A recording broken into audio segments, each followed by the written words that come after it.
video ng lalaki nagbibisikleta at may angkas na sanggol. Ang bata inilagay sa backpack. Nakatutok si Steve Dailisan. Naaktuhan ng siklistang ito sa Marcos Highway na hindi ordinaryong gamit ang bitbit sa backpack, kundi sanggol. Binutas ang bag para maipasok ang mga paa ng baby, pero kitang alanganin ang posisyon ng bata sa bag. Nitong Biyernes, ipinatupad na ang batas na nagbabawal sa pagsakay ng mga paslit sa motorsiklo, pero di nito sakop ang mga bisikleta. Kaya si Hughes Cooper na bahala sa kaligtasan ng mag-ama, lalo na ng sanggol.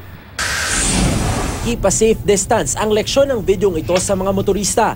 Dahil hindi nag-tailgate ang sasakyang may kuha ng video sa sinusundang truck, hindi ito napuruhan ng mahulog ang mga karga ng truck.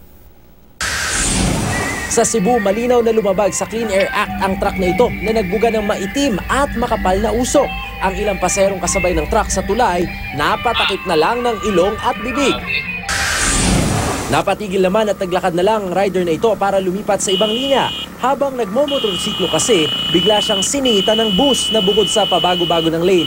Hindi pa nagsignal, maling-mali yan ayon sa mga otoridad. Steve Dailisan, Nakatutok, 24 Oras.